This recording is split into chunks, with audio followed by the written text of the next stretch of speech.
क्या आपके घर में भी कोई ऐसा बच्चा है जो खाना बहुत कम खाता है, शरीर दुबला पतला होता जा रहा है और आप चिंता में डूबे हैं कि इसका क्या कारण है? क्या ये कोई गंभीर बीमारी है, क्या ये उम्र का असर है या फिर कुछ और? आज हम आपको इसके छोटे छोटे कारणों के बारे में बताएंगे, इसके उपाय के बारे में बताएंगे तथा इसके क्या इलाज है, उनके बारे में आयुर्वेदिक घरेलू नुस्खे तथा एलोपैथिक ट्रीटमेंट के द्वारा इसे कैसे सही कर सकते हैं, इन सभी के बारे में आज बातें करेंगे। इसलिए आप इस वीडियो को अंत तक जरूर देखें, जिससे आपके सारे सवालों के जवाब मिल जाएंगे। हेलो नमस्कार, मैं आशीष आपको स्वागत करता हूं आपके अपने YouTube चैनल हेल्थी फ्लक्स में। जैसे कि आप लोग जानते हैं कि चैनल एक स्वास्थ्य संबंधित चैनल है। इसके अंदर स्वास्थ्य संबंधित सारी जानकारियां दी जाती हैं, जैसे किस बीमारी में कौन सी मेडिसिन खानी है, उसके क्या इफेक्ट है, क्या साइड इफेक्ट है, इसके बारे में बताया जाता है। इसके साथ साथ कुछ ऐसे लाइफस्टाइल चेंजेस के बारे में बताया जाता है जिसको अगर आप अपनाते हो तो निश्चित तौर पर आप अपने लाइफ को और भी बेहतर बना सकते हो। तो देर न करते हुए जो भी स्वास्थ्य संबंधित वीडियो देखना पसंद करते हैं, मेरा उनसे रिक्वेस्ट है कि मेरे चैनल को आप जरूर सब्सक्राइब करें, साथ में बेल आइकन दबाकर ऑल पर क्लिक करना ना भूलें, जिससे मेरी जो आने वाली नई वीडियो है उसकी नोटिफिकेशन सबसे पहले आप लोग तक आसानी से पहुंच जाए। तो देर न करते हुए चलते हैं टॉपिक पर। तो सबसे पहले बात कर लेते हैं दोस्तों, इसके क्या कारण, बच्चे क्यों खाना कम खाते हैं। तो सबसे पहला कारण आता है मनोवैज्ञानिक कारण। जब बच्चे का मन किसी वजह से परेशान रहता है, चाहे वो पारिवारिक माहौल में तनाव हो या माता पिता की डांट या स्कूल में डर, इसकी वजह से बच्चों में जो भूख लगने की स्वाभाविक सिस्टम है वो प्रभावित हो जाती है। अगला कारण है अपच तथा गैस। जब बच्चा बार बार जंक फूड खाता है, ऑयली फूड खाता है, तो उसकी वजह से बच्चों के पेट में गैस बनने लगती है, जिसकी वजह से उनको भूख का एहसास कम होता है और पेट भी भारी भारी दिखता है। अगर शरीर के अंदर आयरन की कमी है, उसकी वजह से हीमोग्लोबिन भी काफी कम बनता है और हीमोग्लोबिन कम होने की वजह से हमारे शरीर के अंदर ऑक्सीजन की सप्लाई प्रभावित हो जाती है। तो जब ऑक्सीजन की सप्लाई प्रभावित होगी तो शरीर थका थका सा लगता है और उसकी वजह से भूख भी कम लगती है। पेट में कीड़े या कृमि। दोस्तों, बच्चों के पेट में कीड़े होने की समस्या काफी आम है। इसके बारे में मैंने एक वीडियो बनाया हुआ है, उसे मैं आई बटन पे लगा दे रहा हूं। आप वहां से क्लिक करके बच्चों के पेट में कीड़ों का कैसे समाधान करें इसके बारे में आसानी से जान जाएंगे। तो दोस्तों, बच्चों के पेट में जब कीड़े होते हैं तो बच्चों के अंदर जो पोषक तत्व होते हैं वो उनको खा जाते हैं, जिसके वजह से बच्चे की शरीर कमजोर हो जाती है और उन्हें भूख भी काफी कम लगती है। पेट में दर्द, खुजली तथा वजन कम होना इसके मेन लक्षण। संक्रमण या कोई पुरानी बीमारी। दोस्तों, अगर लंबे समय से बच्चों के शरीर के अंदर कोई संक्रमण है, जैसे टाइफाइड, टीबी, तो इनकी वजह से भी बच्चों को भूख काफी कम लगती है। विटामिन तथा मिनरल्स की कमी, खासतौर पर दोस्तों विटामिन B12, जिंक तथा आयरन की कमी से बच्चों को भूख काफी कम लगती है। आइए दोस्तों, अब जान लेते हैं इसके एलोपैथिक इलाज के बारे में। तो सबसे पहली दवा है एल्बेंडाजोल का सिरप। अब बात कर लेते हैं इसके डोजिंग के बारे में। दोस्तों, अगर बच्चों के पेट में कीड़े हैं तो 2 साल से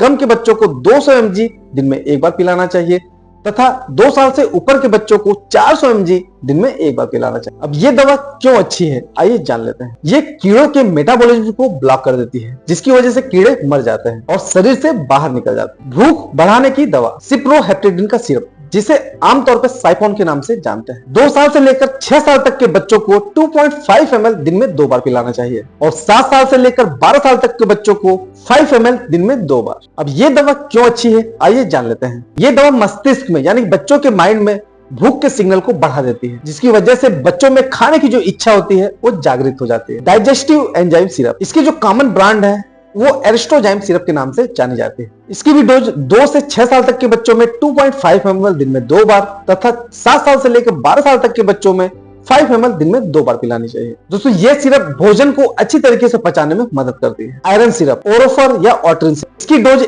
1 साल से लेकर 6 साल तक के बच्चों में 2.5 ml दिन में एक बार और 7 साल से लेकर 12 साल तक के बच्चों में 5 ml दिन में एक बार पिलानी चाहिए। इसकी वजह से शरीर में खून बढ़ता है और ऑक्सीजन की सप्लाई काफी अच्छी हो जाती है, जिससे बच्चा एक्टिव हो जाता है और उनकी भूख बढ़ने लगती है। मल्टीविटामिन का सिरप, इसकी डोज 1 साल से लेकर 6 साल तक के बच्चों में 2.5 ml दिन में एक बार और 7 साल से लेकर 12 साल तक के बच्चों में 5 ml दिन में एक बार देनी चाहिए। ये बच्चों के शरीर को विटामिन B12 तथा जिंक जैसे जरूरी पोषक तत्वों को देती है, जो बच्चों की भूख पर सीधा असर डालते हैं। आइए दोस्तों, अब जान लेते हैं इसके आयुर्वेदिक उपचार के बारे में। अश्वगंधा 1/4 चम्मच सुबह शाम दूध के साथ, ये शरीर को ताकत देती है और पाचन को सुधारती है। शतावरी 1/4 चम्मच सुबह शाम दूध के साथ, शरीर को मस्कुलर बनाती है तथा भूख को बढ़ाती है। त्रिफला चूर्ण, इसका भी इस्तेमाल दोस्तों 1/4 चम्मच रात में गुनगुने पानी के साथ बच्चों को करवाना चाहिए। बच्चों के पेट को साफ रखेगी और पाचन को भी सुधारती है। बिदारी कंद 1/4 चम्मच सुबह शाम दूध के साथ। शरीर में मांस को बढ़ाता है तथा शरीर को ताकत देता है। आइए दोस्तों अब जान लेते हैं कौन कौन से ऐसे घरेलू उपाय हैं जो बच्चों की भूख को बढ़ाने में मदद करती है। आइए दोस्तों बात कर लेते हैं अब 1 साल से लेकर 3 साल तक के बच्चों के उपाय के लिए। अजवाइन पानी 1/4 कप दिन में 1 बार। सौंफ का पानी 1/4 कप दिन में 1 बार। रात में सोते समय थोड़े से दूध में गुड़ मिलाकर देना चाहिए। बात कर लेते हैं 4 से 8 साल तक के बच्चों के लिए। अदरक, नींबू तथा काला नमक मिलाकर बच्चों को दिन में 2 बार देना चाहिए। बच्चों को दिन में 1 बार सौंफ तथा मिश्री को चबाने देना चाहिए। बच्चों को देसी घी से बनी हुई रोटी को खिलाना चाहिए। बात कर लेते हैं 9 साल से लेकर 12 साल तक के बच्चों के बारे में। 5 की संख्या में मुनक्का को भिगोकर बच्चों को देना। 3-4 भीगे हुए बादामों को बच्चों को देना। इसी घी के साथ बच्चों को गुड़ खिलाना। के साथ साथ अजवाइन तथा गुड़ के मिश्रण से बनी हुई चीजों को दिन में 2 बार खिलाना। आइए दोस्तों अब लास्ट में समझ लेते हैं कि आपको डॉक्टर के पास कब जाना चाहिए। यदि बच्चा बिल्कुल ही खाना बंद कर दे और अगर वजन काफी तेजी से घट रहा है तो फिर आपको डॉक्टर के पास जाना चाहिए। साथ साथ बच्चा अगर कमजोर, सुस्त, बार बार बीमार हो रहा है तो भी आपको डॉक्टर के पास जाकर दिखाना चाहिए। दोस्तों सबसे पहले आप कारणों को समझें। एलोपैथिक, आयुर्वेदिक तथा घरेलू उपायों का संतुलित प्रयोग करें। बच्चों को प्यार भरा माहौल दें और समय समय पर डॉक्टर से जांच करवाएं। दोस्तों मैं उम्मीद करता हूं कि आप लोगों को संक्षेप में बच्चों की भूख न लगने के कारण के बारे में जानकारी मिल गई होगी और इसको हम किस प्रकार से ठीक कर सकते हैं, चाहे वो एलोपैथिक तरीके हो, आयुर्वेदिक तरीके हो या कोई घरेलू नुस्खे हो, कैसे हम बच्चों की भूख को बढ़ा सकते हैं, इसके बारे में आप लोगों को पता लग गया होगा। अगर ये वीडियो आप लोगों के लिए फायदेमंद लगी हो तो इस वीडियो को आप ज्यादा ज्यादा शेयर करें तथा ज्यादा से ज्यादा लाइक करें। इस प्रकार की स्वास्थ्य संबंधित वीडियो को देखने के लिए मेरे चैनल को सब्सक्राइब करना ना भूलें। मिलते हैं किसी और अन्य टॉपिक पर और अन्य विषय में। तब तक के लिए रहो हेल्दी, जियो हेल्दी। जय हिंद।